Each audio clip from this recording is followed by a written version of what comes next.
CPA bro. அன்பார்ந்த ஆசிரிய பெருமக்களை, இது சாக்பீஸ் அகாடமி வழங்கும் PGTRB பொருளியல் பாடத்திலிருந்து யூனிட் 1 நுண்ணியல் பொருளாதாரம் பாடத்திலிருந்து பார்ட் நம்பர் 7க்கான வீடியோவாகும். இதற்கு முன்னர் மொத்தம் 6 வீடியோக்கள் வெளியாகியுள்ளன. 2025 புதிய சிலபஸ் படி இது தயாரிக்கப்பட்டுள்ளது. இந்த வீடியோவினுடைய PDF ஃபைல் உங்களுக்கு வேண்டுமென்றால் நீங்கள் சாக்பீஸ் அகாடமியின் மாத சந்தாதாரராக ஆக வேண்டும். அப்பொழுதுதான் இதனுடைய விடைகள் அடங்கிய வினாக்கள் அடங்கிய PDF ஃபைலானது உங்களுக்கு கிடைக்கும். நீங்கள் செய்ய வேண்டியது, ஒரு பேனாவை எடுத்துக்கொள்ளுங்கள். இதற்கான வினாக்களினுடைய விடைகளை உடனே குறித்து வைத்து கொள்ளுங்கள். விடைகளை நமது வாட்ஸ்அப் குழுவில் பகிர்ந்து அதில் நீங்கள் முழுமையான மதிப்பெண்கள் பெறும்போது அதற்கான பரிசையும் பெறுவீர்கள் என்பதை மிக்க மகிழ்ச்சியுடன் தெரிவித்துக் கொள்கிறோம். இப்போ நம்ம முதல் கேள்வி, அதாவது இந்த வீடியோவினுடைய முதல் கேள்வி ஏற்கனவே வெளியாகி உள்ள 150 வினாக்களுக்கு அடுத்த கேள்வியான 151வது கேள்வி. உற்பத்தி திறன் குறைவாக உடையவர்கள் பற்றிய கீழ்க்கண்ட எந்த கூற்று சரியானது? உற்பத்தி திறன் குறைவாக உடையவர்கள் பற்றிய கீழ்க்கண்ட எந்த கூற்று சரியானது? இதனுடைய ஆப்ஷன்ஸ்: கல்வியில் அதிக கவனம் உடையவர், மிக வேகமாக முன்னேற்றம் காண்பவர், ஒரு குறிப்பிட்ட கல்வி நிலையை அடைய அதிக காலம் எடுப்பார்கள், அதிக சம்பளம் பெறுவார்கள். அடுத்து நம்ம 152வது கேள்வி பார்க்குறோம். எதிர்காலத்தில் கிடைக்கப் போகும் பண வரவுகள் பற்றிய முதலீட்டாளர்களின் எதிர்பார்ப்புகளை டேஷ் பிரதிபலிக்கின்றன. எதிர்காலத்தில் கிடைக்கப் போகும் பண வரவுகள் பற்றிய முதலீட்டாளர்களின் எதிர்பார்ப்புகளை டேஷ் பிரதிபலிக்கின்றன. இதனுடைய ஆப்ஷன்ஸ்: பங்கு சந்தைகள், பங்கு விலைகள், பங்கு வருமானங்கள், பங்கு ஏற்றங்கள். 153வது கேள்வி. பங்குச்சந்தை திறன் வகைகளுள் ஒன்று. பங்குச்சந்தை திறன் வகைகளுள் ஒன்று. இதனுடைய ஆப்ஷன்: தகவல் திறன், முயற்சி திறன், திரள் திறன், பெரும் திறன். அடுத்து 154வது கேள்வி. பங்குச்சந்தையின் செயல்திறனை அளவிடுதலில் ஒரு காரணி டேஷ். பங்குச்சந்தையின் செயல்திறனை அளவிடுதலில் ஒரு காரணி டேஷ். இதனுடைய ஆப்ஷன்ஸ்: மறுக்கப்பட்ட பங்குகள், எடுக்கப்பட்ட பங்குகள், எடுத்துக்கொள்ளும் தகவல், ஏதுமில்லை. இப்போ 155வது கேள்வி. புதிய தகவல் கிடைக்கும்போது பங்குச்சந்தை எவ்வளவு துரிதமாக எதிர்வினை ஆற்றுகிறது என்பதன் அளவீடு டேஷ் எனப்படுகிறது. புதிய தகவல் கிடைக்கும்போது பங்குச்சந்தை எவ்வளவு துரிதமாக எதிர்வினை ஆற்றுகிறது என்பதன் அளவீடு டேஷ் எனப்படுகிறது. இதனுடைய ஆப்ஷன்ஸ்: செயல்திறன், பெரும் திறன், திரள் திறன், தகவல் திறன். அடுத்து 156வது கேள்வி. ஒரு நிறுவனம் போனஸ் பங்குகள் வழங்கப் போவதாக அறிவிப்பு வரும்போது பங்குகளின் விலை டேஷ். ஒரு நிறுவனம் போனஸ் பங்குகள் வழங்கப் போவதாக அறிவிப்பு வரும்போது பங்குகளின் விலை டேஷ். இதனுடைய ஆப்ஷன்ஸ்: இறங்கும், ஏறும், மாறாது, எதுவுமில்லை. 157வது கேள்வி. அரசாங்கத்தின் கொள்கை முடிவுகளில் கணிசமான மாற்றம் ஏற்படும்போது பங்குச்சந்தை குறியீட்டெண்ணில் டேஷ். அரசாங்கத்தின் கொள்கை முடிவுகளில் கணிசமான மாற்றம் ஏற்படும்போது பங்குச்சந்தை குறியீட்டெண்ணில் டேஷ். இதனுடைய ஆப்ஷன்ஸ்: மாற்றம் ஏற்படும், மாற்றம் ஏற்படாது, நிதி இழப்பு ஏற்படும், ஏதுமில்லை. அடுத்து 158வது கேள்வி. டேஷ் வணிகர்கள் பங்குகளில் முதலீடு செய்வதற்கு முன்பாக ஆய்வு செய்ய மாட்டார்கள். டேஷ் வணிகர்கள் பங்குகளில் முதலீடு செய்வதற்கு முன்பாக ஆய்வு செய்ய மாட்டார்கள். இதனுடைய ஆப்ஷன்ஸ் பெரு வணிகர்கள், சிறு வணிகர்கள், ரொக்க வணிகர்கள், தகவல் வணிகர்கள்.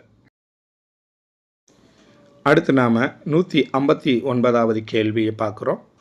டேஷ் வணிகர்கள் பங்குகளில் முதலீடு செய்வதற்கு முன்பாக தகுந்த ஆய்வு செய்வார்கள். இதற்கு முன்னாடி கேள்வி பார்த்தீங்கன்னா, டேஷ் வணிகர்கள் பங்குகளில் முதலீடு செய்வதற்கு முன்பாக தகுந்த ஆய்வு செய்ய மாட்டார்கள்னு வந்தது. இந்த கேள்வி டேஷ் வணிகர்கள் பங்குகளில் முதலீடு செய்வதற்கு முன்பாக தகுந்த ஆய்வு செய்வார்கள். அவர்கள் யார் அப்படின்றதான் கேள்வி. இதனுடைய ஆப்ஷன்ஸ் பெரு வணிகர்கள், சிறு வணிகர்கள், ரொக்க வணிகர்கள், தகவல் வணிகர்கள். அடுத்து 160வது கேள்வி. பங்குகளின் உள்ளார்ந்த மதிப்புகளை மதிப்பீடு செய்பவர்கள் டேஷ். பங்குகளின் உள்ளார்ந்த மதிப்புகளை மதிப்பீடு செய்பவர்கள் டேஷ். இதனுடைய ஆப்ஷன்ஸ் பெரு வணிகர்கள், தகவல் வணிகர்கள், ரொக்க வணிகர்கள், சிறு வணிகர்கள். அடுத்து 161வது கேள்வி.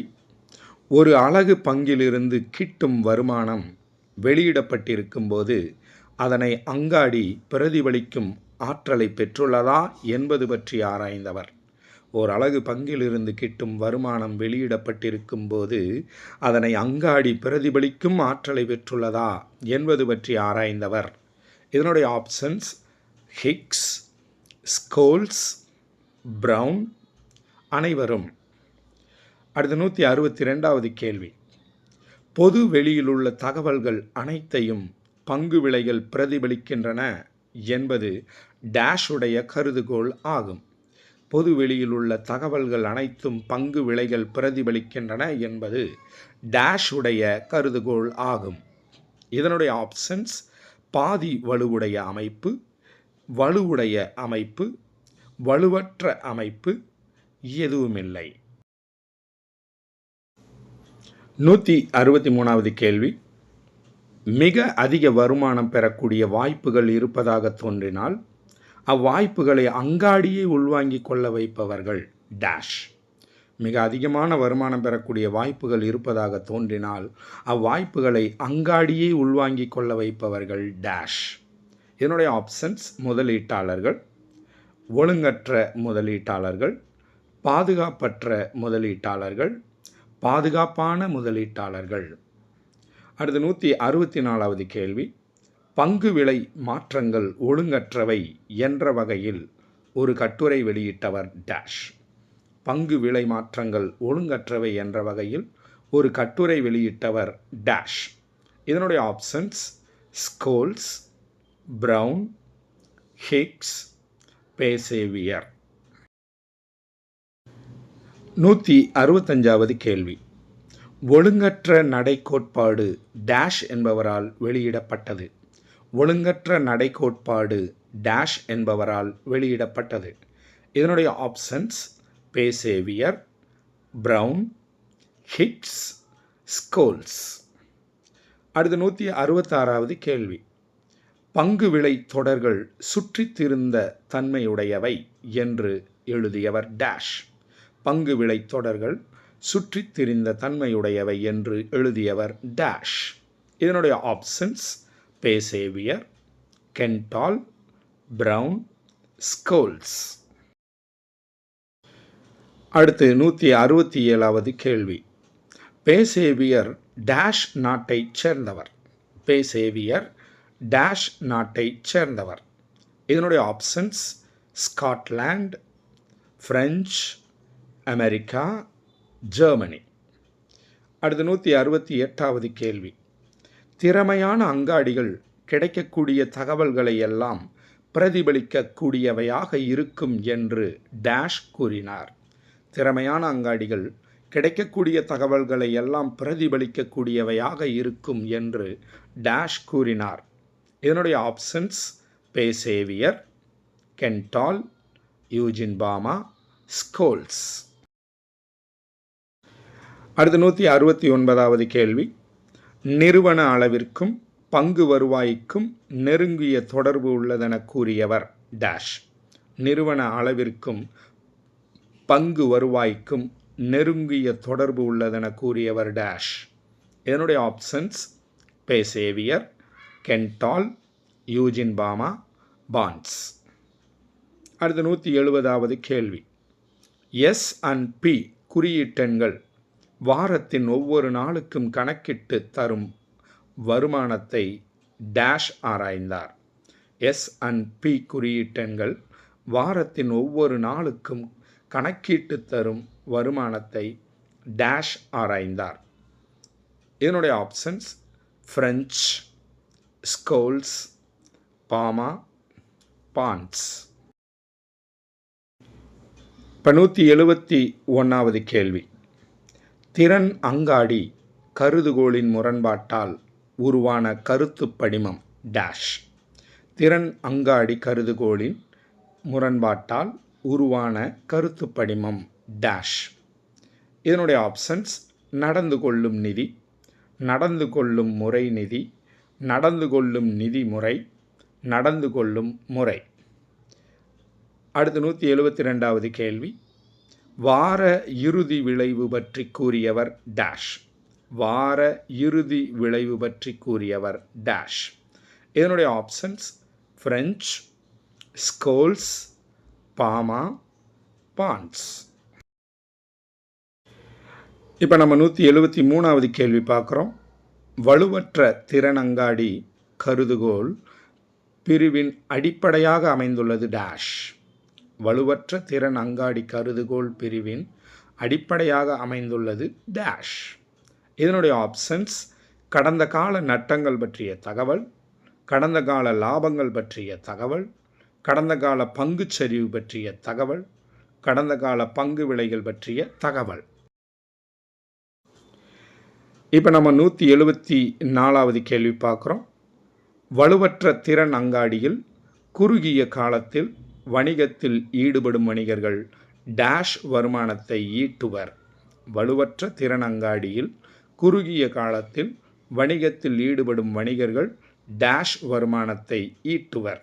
இதனுடைய ஆப்ஷன்ஸ் எதிர்மறை, இணை, நேர்மறை, பூஜ்ஜியம். அடுத்து 175வது கேள்வி. இந்த வீடியோவினுடைய இறுதி கேள்வி.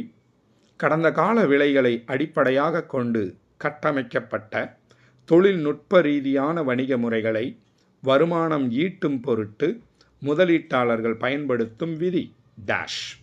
கடந்த கால விலைகளை அடிப்படையாக கொண்டு கட்டமைக்கப்பட்ட தொழில்நுட்ப ரீதியான வணிக முறைகளை வருமானம் ஈட்டும் பொருட்டு முதலீட்டாளர்கள் பயன்படுத்தும் விதி டேஷ். இதனுடைய ஆப்ஷன்ஸ் வார இறுதி விளைவு விதி, வடிகட்டி விதி, தேவை விதி, அளிப்பு விதி. அன்பார்ந்த ஆசிரியர் பெருமக்களை, உங்களது விடைகளை நீங்கள் எழுதியுள்ளீர்கள் என்று நம்புகிறோம். உடனே அந்த விடையை நமது வாட்ஸ்அப் குழுவிற்கு அனுப்பி வையுங்கள். நீங்கள் முழு மதிப்பெண் பெற்றால் உங்களுக்கு பரிசு காத்திருக்கிறது. இந்த வீடியோ வெளியாகி ஒரு 20 நிமிடத்திற்குள்ளாக விடைகள் எழுதி அனுப்பப்பட வேண்டும். மீண்டும் அடுத்த வீடியோவில் சந்திப்போம். நன்றி.